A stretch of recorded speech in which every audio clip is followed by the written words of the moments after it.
Allah ya Rahman ya Rahim ya Karim. Ya Allah ya Rahman ya Rahim ya Karim.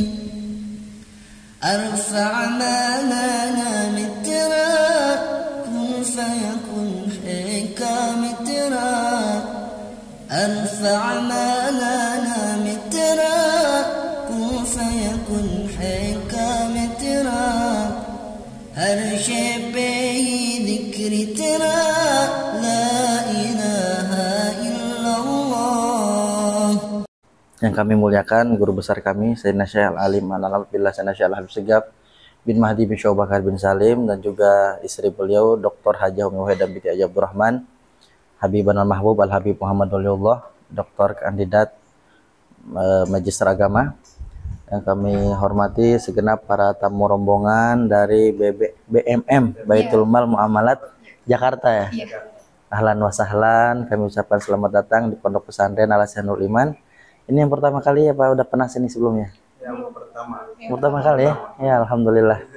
Ya kami di sini mewakili guru besar Dr. Hajah Muwahhidah binti Haji Abdurrahman SPSI MSI untuk mendampingi para tamu semua dalam agenda studi banding di Pondok Pesantren Al Ihsanul Iman, yang alhamdulillah memang sebelumnya hampir tiap hari kita kedatangan tamu untuk studi banding. Nah, sekarang dibikin satu, jadi hari Selasa. Walaupun hari ini sebenarnya ada 3 lembaga yang bergabung, namun nanti untuk lembaga yang lain mungkin di siang hari dan sore, biar jadi fokus ini untuk BMM. Ya alhamdulillah, perkenalkan saya Ibnu Muti, Humas Pondok Pesantren Al Ihsanul Iman, dan di pondok ini dari tahun 2003, dari mulai masuk sanawiyah, SMP, SMA sampai perguruan tinggi di sini, sampai S1, sampai nikah di sini dengan santri di sini, sampai sekarang masih berkhidmah di sini. Karena memang di sini alhamdulillah santri untuk tahun ini jumlahnya 15.000 putra putri. Zamannya Habib Segaf itu sampai 23.000 santri itu. Memang kebetulan, bukan kebetulan, artinya memang dari awal yang mulia Umi dan Habib Segaf membangun pesantren ini dari tahun 98 waktu kejadian krisis moneter ya. Krisis moneter. Jadi waktu itu yang mulia Umi dan Abah masih tinggal di Bintaro, Ciputat, di rumah DPR. Karena di sana terjadi pembakaran, jadi beliau ngungsi di sini di Parung. Tahun 98 waktu itu belum ada bangunan seperti ini. Ini masih kawasan makam Cina, Sentiong, dan kebun karet hutan. Baru ada rumah beliau aja dulu di sana, itu rumah dengan 21 kamar. Bahkan 3 bulan itu beliau nggak ada air, nggak ada listrik. Nah, melihat situasi di Parung ini, Habib Segaf karena memang Parung sampai puncak itu terkenal ya. Tiap malam itu ada yang pinggir jalan. Jadi Habib Segaf berencana untuk membangun pesantren Khusus Putri. Karena bagaimanapun juga ada 3 faktor yang bisa membangun sebuah bangsa dan meruntuhkan sebuah bangsa. Salah satunya perempuan. Jadi tergantung ibunya. Kalau ibunya baik, pasti melahirkan putra putri soleh solehah. Nah, jadi suatu bangsa bisa berkembang, maju, ataupun bisa hancur kalau salah satunya dari perempuannya. Karena perempuan di sini waktu itu keadaannya seperti itu. 13 tahun nikah, 16 tahun rata-rata jadi janda. Jadi pada di pinggir jalan tiap malam itu. Akhirnya Habib Segaf kumpulin warga di sini. Habib sampaikan, saya membuka pesantren supaya merubahlah masa depan warga Parung ini lebih baik lagi. Jadi jawaban warganya itu, orang tuanya jawab itu, kita nggak usah belajar, Bib, capek, cukup 1 jam kita di pinggir jalan dapat uang banyak. Nah, makanya kalau Umi bercanda itu, kalau cabai naik kita nggak kaget. Banyak cabai-cabian.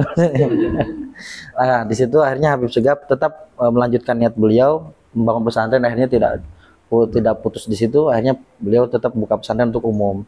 Sampai berdatangan santri, belajar dari sini. Dan bangunan pertama pondok ini 4x5. Itu pun bangunannya berawal dari saung bambu, saung-saung.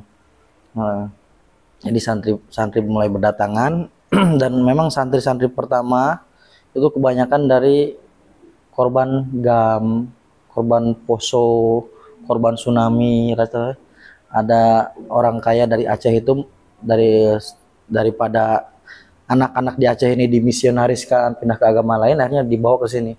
Akhirnya Habib terima dan dijadikan santri-santri sini. Ya emang dari awal pesantren ini dibangun 98 udah gratis. Makan, tempat tinggal, SPP, biaya kesehatan semua gratis. Alhamdulillah dari tahun 98 sampai sekarang. Jadi tingkat pendidikan dari mulai PAUD, TK, SD, SMP, SMA sampai perguruan tinggi S1. Sekarang lagi proses pengajuan untuk S2. Alhamdulillah. Dan dari sisi manajemen pendidikan, semua santri di sini dari mulai PAUD, TK, SD, SMP 1 sampai semester 7 itu fokus belajar semua. Fokus belajar. Jadi setelah selesai skripsi, sidang, mereka di sini wajib magang intensif 2 tahun. Intensif 2 tahun itu di 3 lembaga. Satu di lembaga pendidikan, menjadi guru-guru di sini. Yang kedua di lembaga unit wirausaha, mengelola semua unit usaha di sini. Karena alhamdulillah sampai saat ini ada kurang lebih 64 unit usaha. Itu yang mengelola semua santri. Dan hasil keuntungan dari operasional ini, dari wirausaha ini 100% untuk operasional pesantren. Nah, jadi yang ketiga di lembaga leadership kepesantrenan, jadi pengurus harian, bagian penerimaan tamu, bagian keamanan, kesehatan, bagian asrama, ngebimbing anak-anak. 3 lembaga ini selama 2 tahun mereka ngabdi, setelah itu baru di wisuda, baru dinikahkan. Sampai nikah di sini, nikah masal di sini. Tiap tahun nikahin santri. Jadi pulang itu santri lulusan sini sudah ada bekal, sudah ada basic, sudah ada jiwa entrepreneurnya, sudah ada jiwa pendidiknya, dan sudah ada jiwa leadershipnya. Jadi terjun ke masyarakat itu sudah ada bekal. Mau terjun ke dunia politik sudah ada jiwa leadership, mau terjun ke dunia entrepreneur sudah ada bekal di sini. Terjun ke dunia pendidikan sudah ada bekal di sini. Alhamdulillah sekarang sudah banyak alumni kita yang sudah bangun pesantren seperti Nurul Iman, gratis, dan membangun unit-unit usaha. Ada juga santri yang sudah terjun ke dunia politik untuk menjadi menduduki di pemerintahan. Dan ada juga yang lulusan entrepreneur ini banyak juga yang sudah bangun usaha di luar. Ya alhamdulillah. Jadi alhamdulillah pesantren ini sampai saat ini berjalan dari 98 sampai sekarang terus sustainable, berkelanjutan, karena memang wasiat Habib Segaf salah satunya pondok ini harus gratis sampai kiamat. Dan setiap santri yang masuk ke sini tidak boleh dites, diterima semua. Selagi nggak ngejar-ngejar pakai gayung, aman, terima semua. Dan salah satu persyaratannya harus ada SKTM, suatu keterangan tidak mampu. Kita prioritaskan buat mereka yang tidak mampu. Kalau yang mampu kan di mana aja bisa mondok, bisa belajar. Nah, kemudian sampai sekarang bisa berkelanjutan itu memang dan bisa gratis dengan moto beliau, pesantren ini free quality education supported by social entrepreneur, karena memang dari zamannya Habib sudah dibangun beberapa unit usaha yang dulu untuk pengembangan wawasan keilmuan. Setelah Habib meninggal, ternyata unit-unit usaha yang dulu dibangun saat ini dijadikan sebagai tulang punggung pesantren. Jadi alhamdulillah pesantren ini walaupun sudah ditinggal oleh pimpinan, oleh pengasuh dan pendiri Habib Segaf tahun 2010, dari tahun 2010 sampai sekarang masih bisa berkelanjutan, masih bisa sustainable, dan masih gratis. Alhamdulillah dari hasil unit-unit usaha ini. Kita tidak mengandalkan proposal, kita tidak mengandalkan donasi. Walaupun memang kalau ada yang donasi kita terima, tapi kita paling anti kalau kesana minta-minta, karena memang tangan di atas lebih baik daripada tangan yang di bawah. Itu yang menjadi dasar Yang Mulia Umi Habib Segaf untuk terus berkembang dalam hal unit usaha. Ini Ustadz Asep selaku GM, General Manager, untuk mengepalai semua unit usaha. Jadi di 3 lembaga tersebut ada kepala-kepala masing-masing, ada kepala yang membawahi, mengordinatori, mengurusi untuk wirausaha, ada yang mengepalai pendidikan, kepala sekolah, ada yang mengepalai di pesantrenan. Tapi di bawah, di atas itu tetap komando dari Yang Mulia Umi. Dari Yang Mulia Umi sebagai pemangku komando di Pondok Pesantren Nurul Iman ini. Dan di sini satu ustadz, satu pegawai wajib merangkap 3 bagian. yang tadi 3 lembaga. Satu sisi beliau wajib mengajar di jam sekolah, jam pendidikan.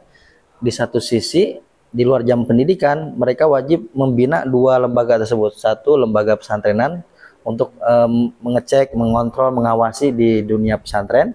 Yang kedua wajib menjadi pembina di lembaga instansi kewirausahaan. Wajib juga mengecek, mengontrol, mengawasi unit-unit usaha di pesantren. Jadi semua yang ngelola pondok ini dari mulai pendidikannya, kepesantrenannya, dan juga wirausahanya adalah santri dan alumni sini semua.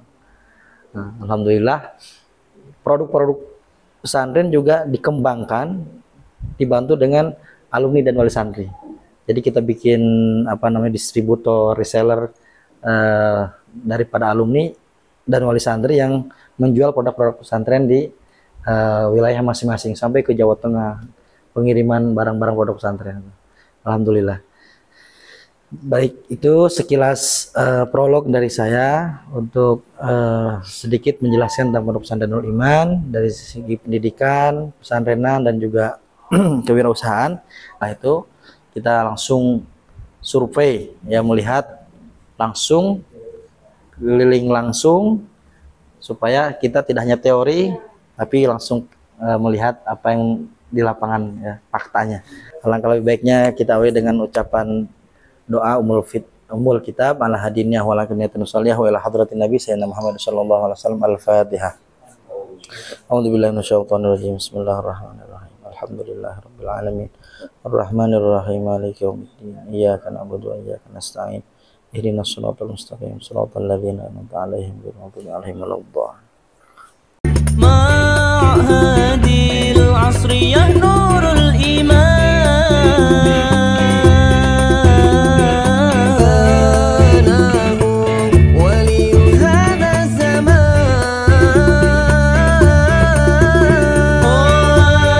Ali